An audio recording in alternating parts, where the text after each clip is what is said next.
बच्चों? सब कैसे हो? सब अच्छे होंगे, यह मेरी आशा है। आज हम प्रकृति की बहुत ही सुंदर कविता पढ़ेंगे। इससे पहले मैं यह जानना चाहती हूँ कि यह पहले एक चित्र देखिए। इस चित्र में तुम्हें क्या क्या दिख रहा है? काले काले बादल दिखाई दे रहे हैं। इन बादलों से क्या हो रही है? वर्षा हो रही है। जो वर्षा की बूंदें जब धरती पर गिरती हैं तब नदी, नाले, तालाब सब भर जाते हैं। तालाब और नदी वर्षा के जल से भरे हुए दिखाई दे रहे हैं। और कितने महीने होते हैं वर्ष में? 12 महीने होते हैं। 12 महीने और 6 ऋतुएं होती हैं। तुम्हें पता है? 6 ऋतुओं को क्रमानुसार कोई बता सकता है? अच्छा ठीक, मैं ही बताती हूँ। ग्रीष्म ऋतु, वर्षा ऋतु, शरद ऋतु, हेमंत ऋतु, शिशिर ऋतु और वसंत ऋतु। आप सबको कौन सी ऋतु अधिक प्रिय होती है? सभी ऋतुएं प्रिय होती हैं, क्योंकि सभी ऋतुओं में वातावरण अलग अलग सा होता है। लेकिन क्या आप जानते हो कि पेड़ पौधों को, पशु पक्षियों को कौन सी ऋतु अधिक प्रिय होती है? वर्षा ऋतु अधिक प्रिय होती है। क्यों? क्योंकि वर्षा ऋतु में काले काले बादल आते हैं और चारों ओर हरियाली रहती है, पानी पूरा भरा हुआ होता है। इस चित्र को एक बार ध्यान से देखिए। इस चित्र को ध्यान से देखिए। इसमें क्या दिखाई दे रहा है? काले काले बादल हैं, वर्षा हो रही है और बच्चे प्रसन्नता के साथ खेल रहे हैं। बहुत ही खुश दिखाई दे रहे हैं, आनंदित दिखाई दे रहे हैं। क्या तुम सब भी वर्षा में ऐसा ही आनंद लेते हो? हाँ, बचपन में सभी बच्चे इसी प्रकार से खेलते हैं। तो आज सावन के महीने में जब वर्षा होती है, बादल कैसे बरसते हैं, यह पाठ आज पाठ 10वीं कक्षा का पहला पाठ है, बरसते बादल। यह पाठ हम पढ़ेंगे। बरसते बादल कविता के कवि का नाम है श्री सुमित्रानंदन पंत। ये श्री सुमित्रानंदन पंत हैं।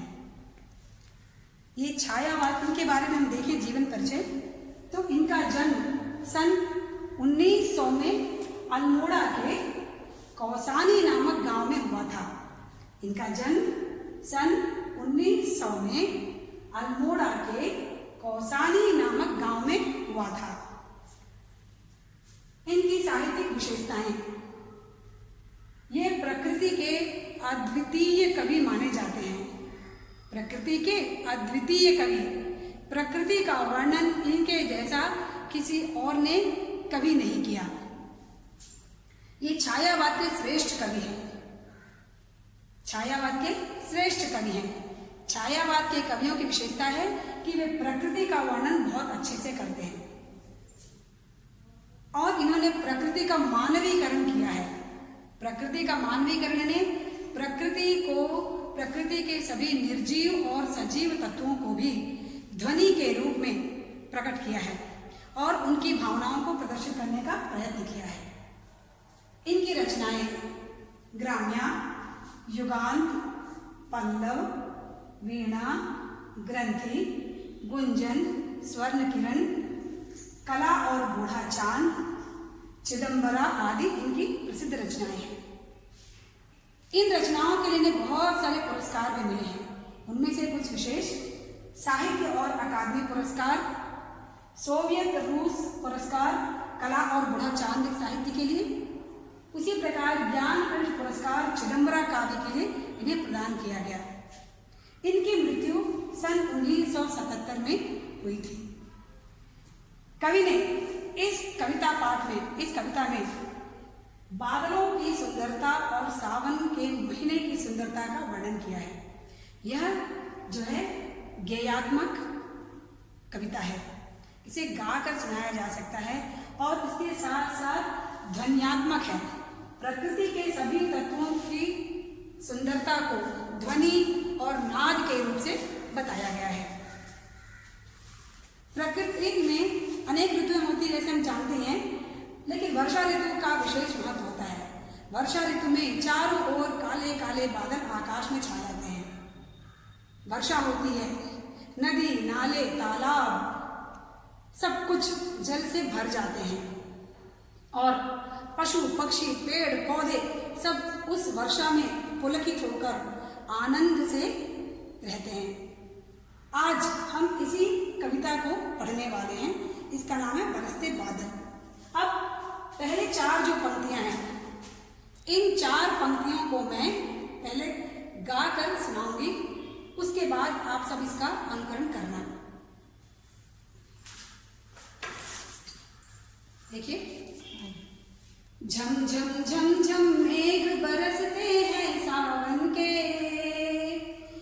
झम झम झम झम मेघ बरसते हैं सावन के, छम छम छम गिरती बूंदे तरुओं से छनके, छम छम छम गिरती बूंदे तरुओं से छनके, चम चम बिजली चमक रही रे उर में घन के, चम चम बिजली चमक रही रे उर में घन के, थम थम दिन के तम में सपने जगते मन के, थम थम दिन के तम में सपने जगते मन के।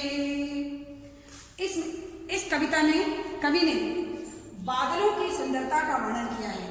ये सब निर्जीव तत्व हैं, बादल, बिजली, मेघ और पेड़, ये सब निर्जीव तत्व हैं, लेकिन ये अपनी प्रसन्नता वर्षा ऋतु में प्रकट कर रहे हैं। ये सब बादलों की ध्वनि जो है झम झम कह रहे हैं, कवि कह रहे हैं कि बादल, श्रावण के मास में बादल झम झम की ध्वनि के साथ बरस रहे हैं। कैसे बरस रहे हैं? झम झम की ध्वनि के साथ बरस रहे हैं। और जब बादल बरस रहे हैं तो वर्षा जब गिर रही हो रही है तो वर्षा की ध्वनि जो है छम छम छम छम की ध्वनि से वर्षा की बूंदें पेड़ों पर गिर रही, पेड़ों पर से धरती पर गिर रही है। छम छम की ध्वनि से वर्षा की बूंदें पेड़ों पर से धरती पर गिर रही हैं। चम चम बिजली चमक रही, बिजली की आवाज कैसी है? चम चम की ध्वनि के साथ बिजली जो है चमक रही है। वह कहाँ चमक रही है? घन आकाश में काले काले बादलों को चीर कर उसके हृदय में चमक रही है। थम थम दिन के तम में सपने। अब आकाश में जब काले काले बादल छा गए हैं तो उन काले काले बादलों के कारण आकाश का रंग पूरा काला दिखाई दे रहा है। ऐसा लग रहा है जैसे दिन के समय ही अंधेरा हो गया हो, दिन के समय अंधेरा हो गया हो और उस अंधेरे में मन में अनेक प्रकार के सपने जागृत हो रहे हैं। तो यह कवि ने जो वर्णन किया है, एक बार हम इसका शब्दार्थ, कठिन शब्दार्थ देख लेते हैं। मेघ, बादल, क्लाउड्स, बूंदे, वाटर ड्रॉप्स, पानी की जो बूंदे होती हैं उसे हम वाटर ड्रॉप्स कहते हैं। तरु, पेड़, ट्री, बिजली, विद्युत, लाइटनिंग। आकाश में जब वर्षा ऋतु में काले काले बादल आते हैं, बिजली चमकती है, उसे हम लाइटनिंग कहते हैं। चमक, कांति, शाइन। कांति, एक अजीब सी कांति आती है, एक रौनक आ जाती है, उसे हम चमकना कहते हैं। उर का अर्थ होता है हृदय, हाथ। आकाश में मेघों के हृदय में से बिजली चमक रही है, कवि कह रहे हैं। घन, बादल, क्लाउड्स। तम, अंधेरा, डार्क, अंधेरा छा गया है। सपने, स्वप्न, ड्रीम। अब इसे हम इसके भावार्थ के साथ साथ इसे एक बार और हम समझने का प्रयास करेंगे। आकाश, सावन के महीने में काले काले बादल आकाश में छा गए हैं। उन काले काले बादलों से वर्षा जो होती है वह हो रही है। झम झम करके मेघ बरस रहे हैं और छम छम करके वर्षा की बूंदें वृक्षों पर से, पेड़ों पर से धरती पर गिर रही हैं। आकाश में काले बादलों के बीच में से बिजली जोरों से चमकने लगी है और काले काले बादलों के कारण दिन में रात जैसा दिखाई दे रहा है। ऐसे समय में रात में हमेशा हम सपने देखते हैं। कभी कह रहे हैं कि दिन में ही रात हो गई है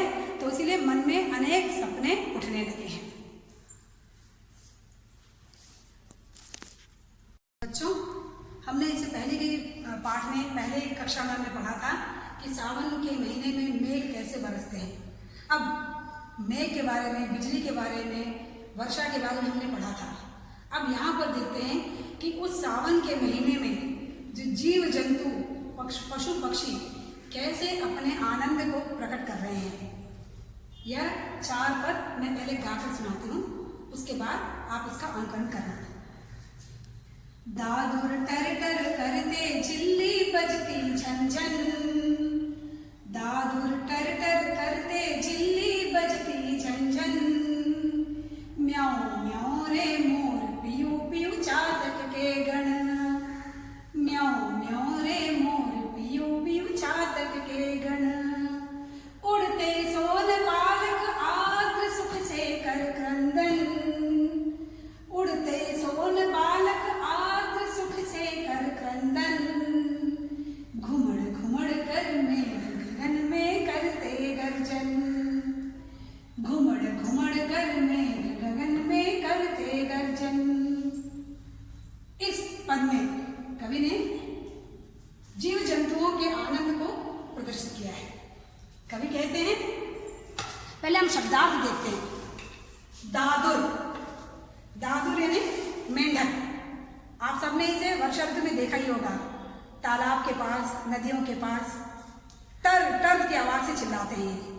मेंढकों के चिल्लाने की आवाज को क्या कहते हैं? टर्राना, टर टर आवाज। झिल्ली, ये आपने देखा ही होगा, एक प्रकार का छोटा सा कीट है। यह काले रंग का होता है। वर्षा ऋतु के समय ही, रात के समय यह एक अनोखी आवाज करता है, अनोखे प्रकार से चिल्लाता है। उसके चिल्लाने की आवाज को झन झन कहते हैं। झिल्ली कैसे बजती है? झन झन। इसे झिंगुर भी कहा जाता है। मोर, आप सब इसे जानते ही होंगे, इसे मोर कहते हैं, पीकॉक। यह वर्षा ऋतु में काले काले बादल जब आकाश में छा जाते हैं तो यह प्रसन्न होकर अपने पंख फैलाकर नृत्य करने लगता है। वर्षा ऋतु मोर को बहुत ही अधिक पसंद होती है। जब वर्षा ऋतु में काले बादल देखता है मोर, तो म्याऊं म्याऊं की ध्वनि से चिल्लाने लगता है। यहाँ पर चातक पक्षी का नाम बताया गया है। यह एक चातक पक्षी है। इसे पपीहा भी कहते हैं, प्लेट भी कहते हैं। यह एक चातक पक्षी जो है, यह पियू पियू की ध्वनि उत्पन्न करता है। पियू पियू की ध्वनि से चिल्लाने लगता है और वर्षा ऋतु में बहुत ही अधिक खुश हो जाता है। सोन बालक, सोन बालक जो है एक प्रकार का जड़ पक्षी है। वह भी ऐसा ही होता है। वह केवल वर्षा ऋतु में गिरे हुए पानी की बूंद को पीकर ही अपनी प्यास बुझाता है। तो सोन बालक एक जड़ पक्षी है। वर्षा ऋतु के आने पर वह बहुत ही अधिक प्रसन्न हो जाता है। क्रंदन, जोर से चिल्लाना, जोर जोर से चिल्लाना, शाउटिंग। गगन, आकाश, आसमान को गगन कहते हैं, स्काई। गर्जन, गरजना, रोरिंग। अब इस पद को हम समझने की कोशिश करेंगे। वर्षा ऋतु में जब नदी, तालाब जल से भर जाते हैं, पानी से भर जाते हैं, तब मेंढक जो होता है, दादुर जो होते हैं, टर टर की आवाज करते हुए अपनी खुशी को प्रकट करते हैं।